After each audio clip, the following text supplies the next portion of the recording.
Hello everybody, this is Vanessa here from the Craft Corner. See me thecraftcorner.ie, and today I am running a visible mending workshop in collaboration with Zero Waste Maynooth.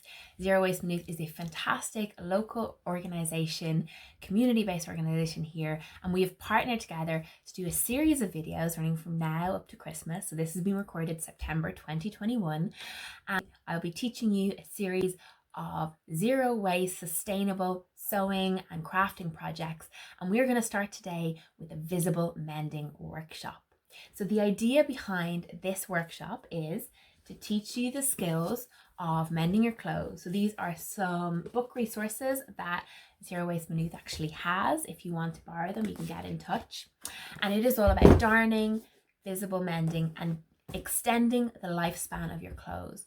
So as many of you will know, the clothing industry is a massive source of pollution, water consumption, and energy consumption in our world at the moment. Now, there are different statistics around water consumption, but even the minimum statistics of 1,500 litres of water to produce a pair of jeans from the beginning of its lifespan to the end, 1,500 litres for every single pair of jeans. So just think about how many pairs of jeans you have in your cupboard at the moment. 20% of industrial water pollution is associated with garment manufacturing. So that is a fifth of all industrial water pollution. And 85% of that is actually to do with the dyeing process. So the water that you used to dye your clothes. 10,000 litres of water is what it takes to create 1 kg of raw cotton, and cotton is the most commonly used material in nearly all of our clothes. And to make 1 t-shirt, from the growing process of the cotton, 2,700 litres of water. So oftentimes people say, oh, what can one person make a difference really? But it's all about the knock-on effect. So today I'm going to teach you how to do visible mending. We are going to extend the lifespan of maybe 1, 2, or maybe 3 pairs of garments minimum. Everyone who watches this video will then fix a piece of clothing. Instead of going to the landfill or the clothes bank, it's going to stay in your cupboard. If you can reduce your waste by half or even more than that, and then maybe you teach a friend how to do it or your kids how to do it, and you extend the lifespan of your clothing, the impact that you can have as an individual is actually a lot more than you might think.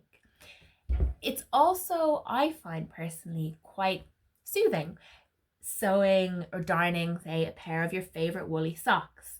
So today I'm going to go through a few different darning, sewing, and visible mending techniques with you all, and hopefully you will be inspired to go on and do your own projects. So the first thing that we're going to go through today is the materials that you're going to need.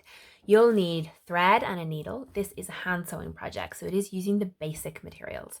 In terms of thread, you can use, for most projects, you'll be able to use like a synthetic or an acrylic thread. You can also use embroidery threads, or if you're using thicker materials, like if you're repairing a pair of socks, like wool socks, I tend to try and use a wool so that it'll felt into the surface. I'll go through that in a little bit more detail later on. Needles, again, it'll depend on the material. For a wool, I might use a thicker needle. For a cotton t-shirt or top or jeans or something, I'd use a thinner, just an ordinary needle. You don't need to have a darning needle or anything like that. Like I say, I concentrate on just having the basic materials, because you don't want to think, oh, I don't have this, I don't have that, I can't start the project. Have the basics and work from there. The third item that you will need, and will absolutely, as somebody in the live workshop said, it will be a game changer for them, is a darning mushroom. If you do not have a darning mushroom, some other alternatives are, in this here, I actually have it's a knob from a door. So a doorknob in here, if you can see it there. You can use a bowl. It just needs to be a curved surface of a solid material. So it can't be something that could get caught, like it can't be a material itself, so it can get caught in your weaving. This here, there are different types of darning mushrooms. I just have a wide one. Sometimes, for example, in a pair of gloves, you want a smaller darning mushroom.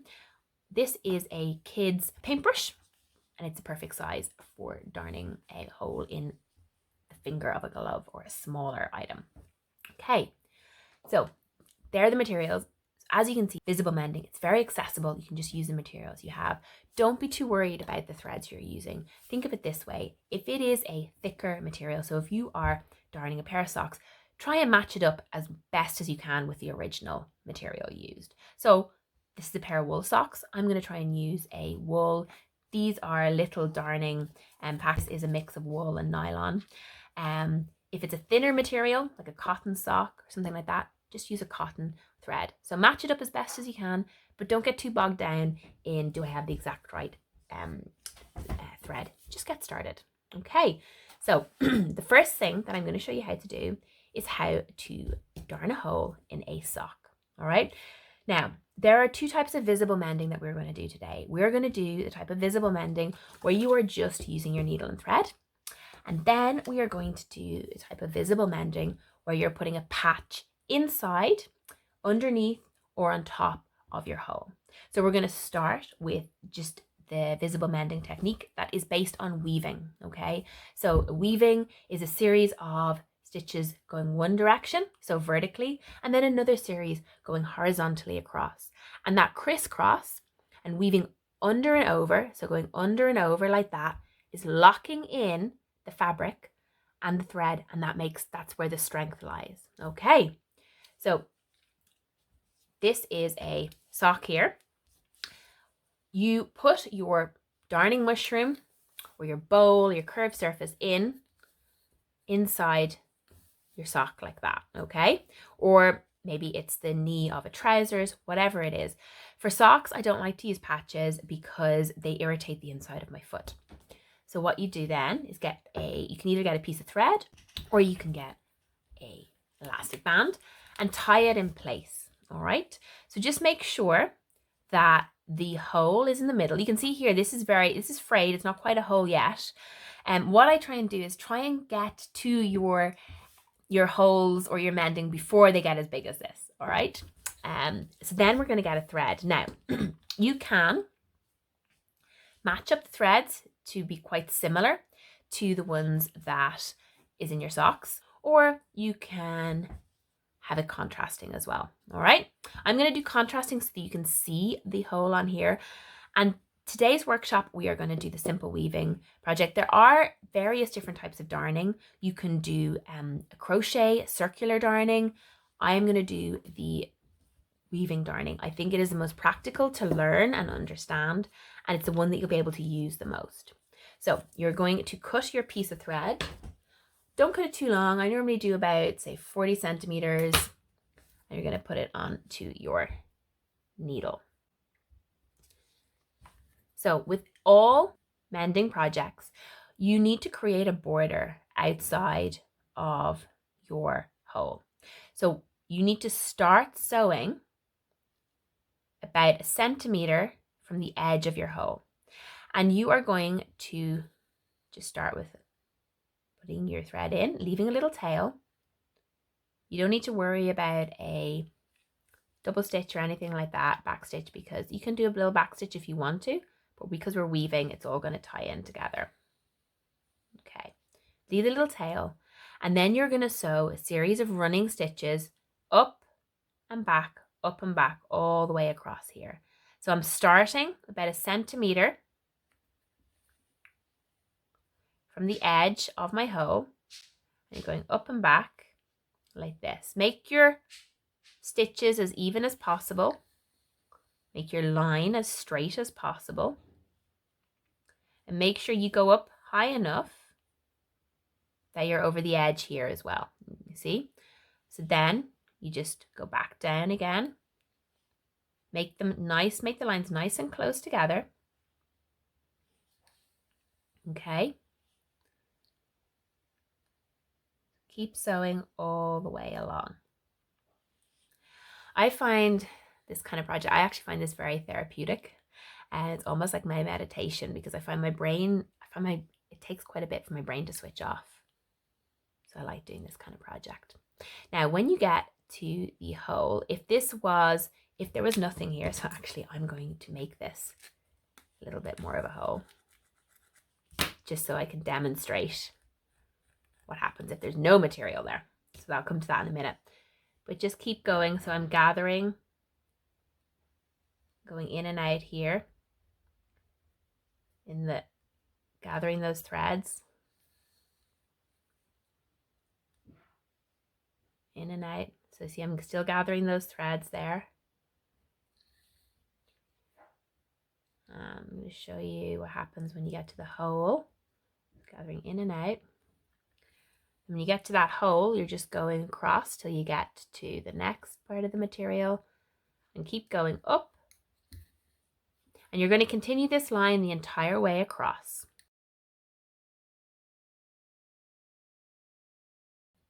Now, so this little line of thread I've run out. I'm going to put more thread on my needle. Start again. So I actually changed my needle there because I just found that the round head wasn't helping me gather the fabric that easily. Okay. Keep your lines of stitching nice and close together. So don't have too big a gap.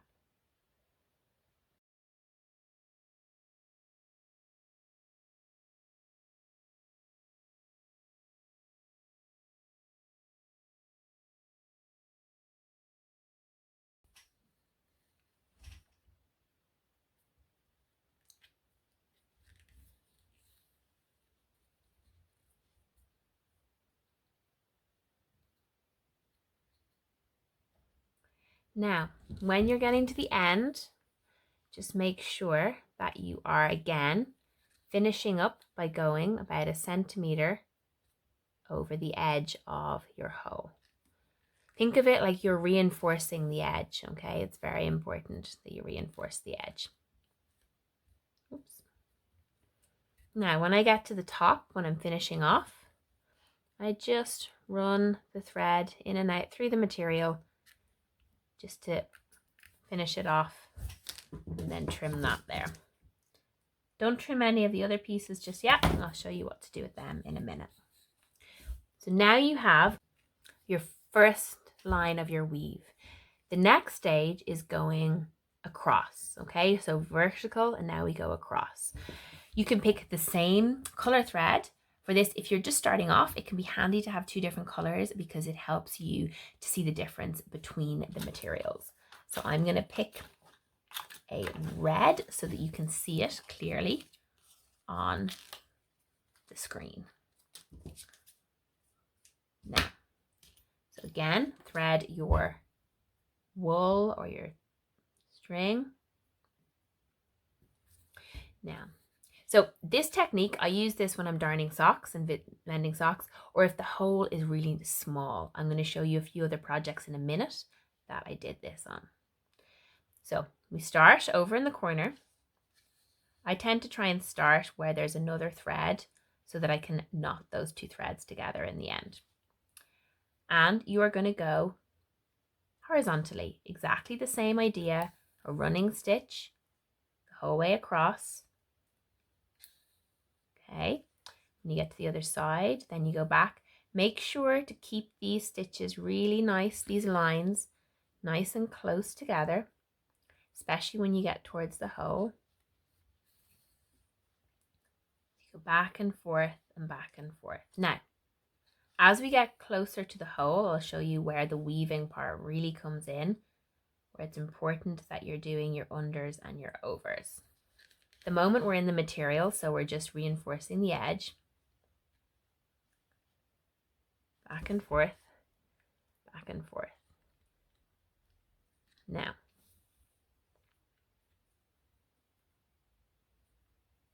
so if the hole was very big and it was on an elbow or a knee or the crotch of a trousers, I would use a patch to help reinforce it. Okay, so we're still in the material stage here. Oops, lost my thread. You can tie a knot in this wool, but I just find it's much quicker just to have a needle with a nice big hole on it instead. Okay.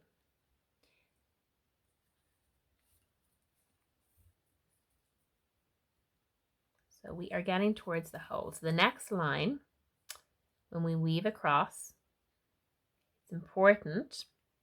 So we get to here, okay? My needle is going under the first vertical line of wool. So then it goes over the second one, under. So you can see there, the weaving, pull that through. So it's gone under that one. So it goes over, under, over, under. So you are weaving here, okay? This is important because you are trapping the vertical thread. So on that line of stitching there, I went over this green thread. So now I need to go under it the next time around. So it's always the opposite, okay? Just remember that weaving is always the opposites. So whatever you did last time, you do the opposite this time. I went under, so then I go over and under and over and under. So you can see there that the first line, I'm doing the opposite for the second line. Keep going. And then make sure that these lines are nice and tight together. Keep going out to the edge. And then you come back.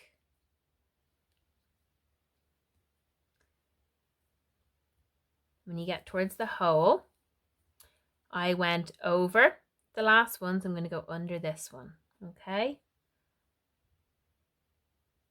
Make sure you're going over and under, keeping it the opposites each time, which helps to reinforce your stitching. So this is a type of weaving that you would do.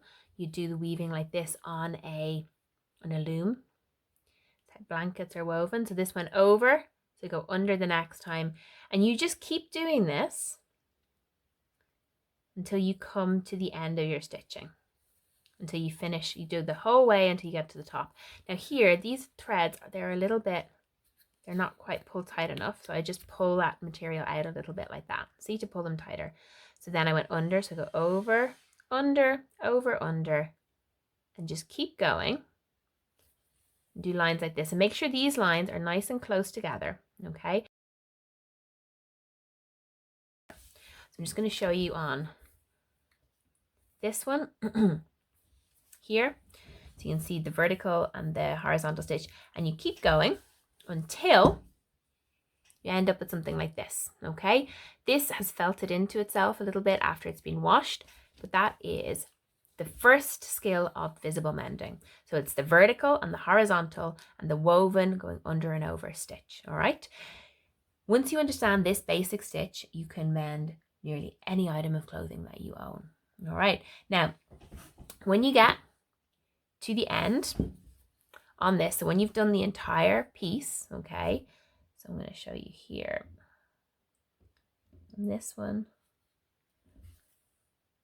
So imagine you've gone all the way across and you got to the very end, okay?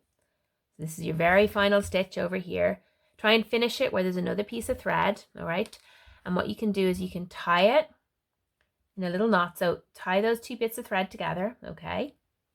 If you want, you can weave this into the fabric and then you just trim it off, okay?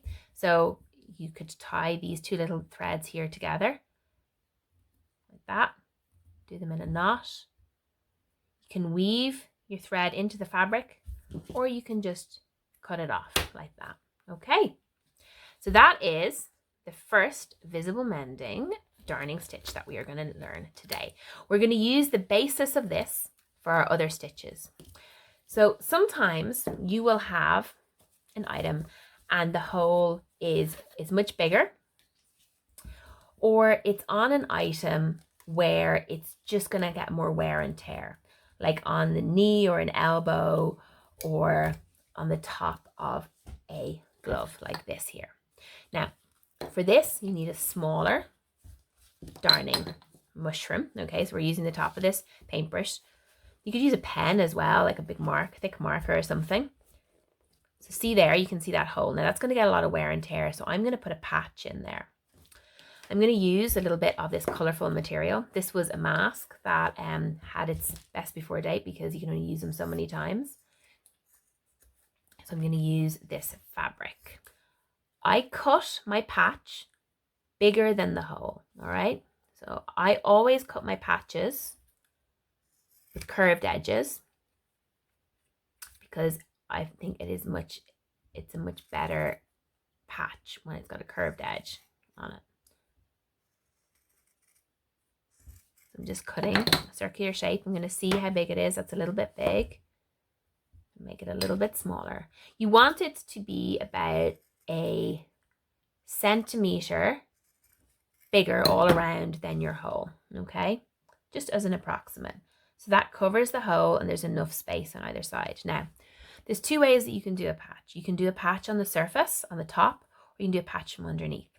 Where it's something like this, I recommend doing the patch from underneath because there's less chance of it fraying, okay? So I'm going to show you both techniques. So the first thing I do for this is I turn the item inside out, okay? So we're looking at the inside of the glove. I'm going to put our darning mushroom inside it. Then we have our patch. I want to see this on the outside, so I'm going to put this facing downwards. And I'm going to do my patch like this, okay? I'm going to get my thread. So for this, I'm going to use you can use a thread. If you want it to be more invisible, use a material that's the same color. So for my jeans, sometimes I use a black. This is a pair of jeans. I saved some fabric from another pair of jeans and I use that to darn the crotches of all of my jeans. Same material because I want it to be invisible. This is about making the mending visible. So what you're really saying is, you know, I'm not going to be able to mend this perfectly, so I'm going to make a feature of the mending. Now, because we're going to be using our weaving technique on it again, on the outside, we're going to just start by doing a running stitch. Now this needle is actually a little bit too thick for the fabric, so I'm going to use a thinner needle. Here, okay, thinner needle, that's much better. We're going to do a running stitch. So I'm just going to start by getting the material from below, trapping the fabric and the material, just doing a little double stitch there. Now check the positioning. Then what we're going to do is we're going to do a simple stitch going all the way around our fabric. So you are attaching the fabric to the glove, the material below. This is over the seam, so it's a little bit tricky. I need to push it through a bit more. Just be careful of your fingers. Going down and up. So do your stitching all around, and I like to do 2 rows just to reinforce it really well, and then do a back stitch at the end. Now cut this off and we're going to move to the front, right way around. Get your darning mushroom, push it through here, and there you can see we've got the material below and we've got our hole. Now, so what we're going to do is we're going to tie our elastic band around this to keep it all in place, and you can see the line of your thread here. So I'm just going to show this to you on another project as well. So here, that circular line here, right, that was our patch line. Now when we are doing our weaving on this, you can do it as a square, okay, straight line square, or you can just fill that shape. I like filling the shape, okay? So you could even, if you wanted to have a love heart shape, you could have a diamond, a triangle, whatever you want. Once you fill the shape with the vertical and the horizontal lines, it'll work perfectly well. So I'm going to keep using the pink thread for now. And if you want, sometimes what I do is I do a double layer of the thread just to make it extra strong. So just go there, and you can start, so hopefully you can see on this, but start, okay, near the base. So just you're going to fill this, the border. So you've got your pink line to follow, and you're just going to do a series of vertical lines. So go up and down,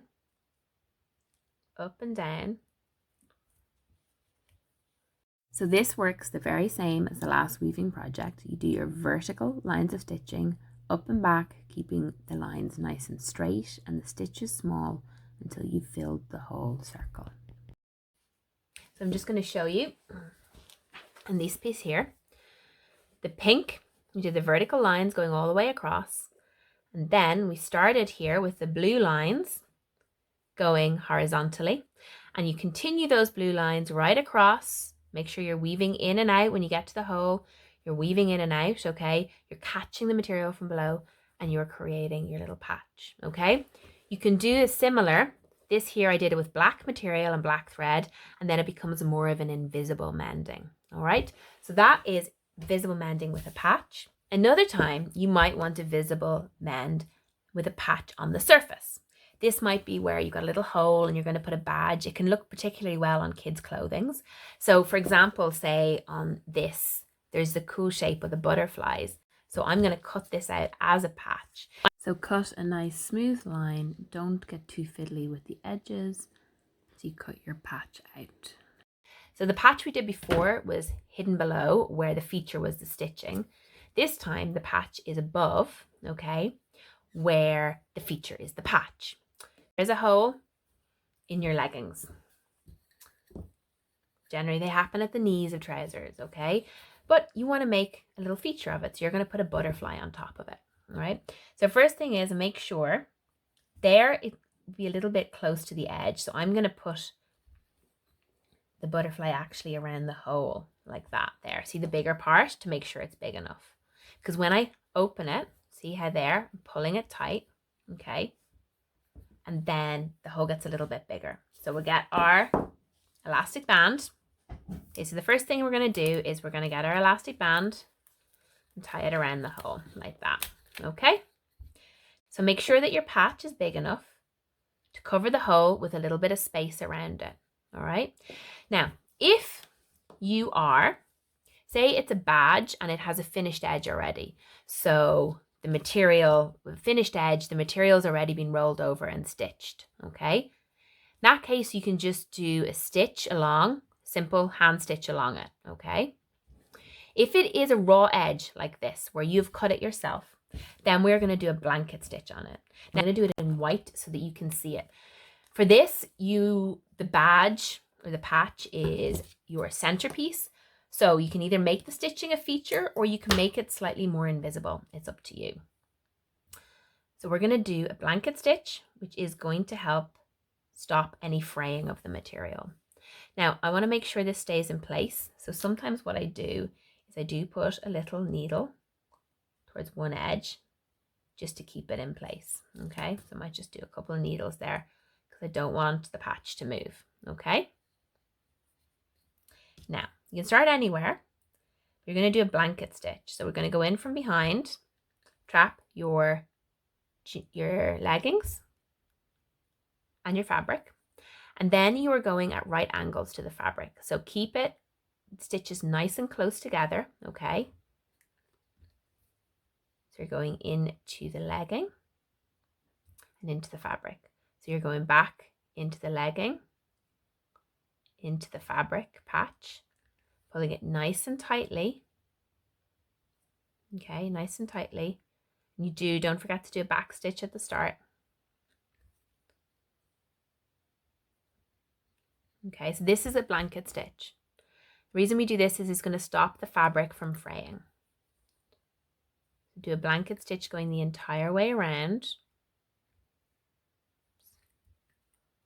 This. Nice, pull it nice and tight each time.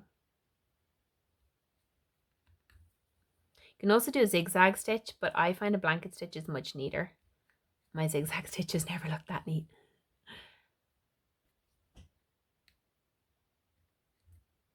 Okay. So, patch with raw edges, do a blanket stitch, okay, to stop the fabric from fraying. Do it the entire way around.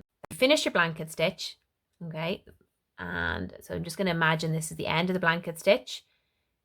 Do a little back stitch on it, so go in through it once, and oops, got a double layer there, just pull that through. Going into the last stitch there, down into the material. I like to trap the end of my thread back through underneath the material there and just trim it off. Okay, so I'm just imagining that I've done the entirety of the blanket stitch. Now, I still have the hole, okay? So I would pick, you can either pick a color that is standing out from your fabric or one that blends into it. This is actually a very similar color to the background of the butterfly. So I'm going to use this because remember, we've still got our hole behind, okay? So there is 2 ways that you can do this.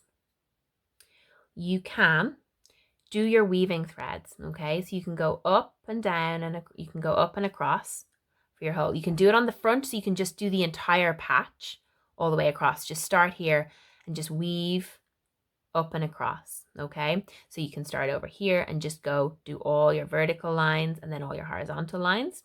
That will be neater. You can also go from the inside.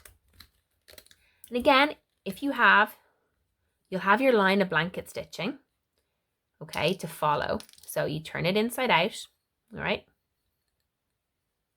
like that. And you would have your line of blanket stitching to follow. And then you could just do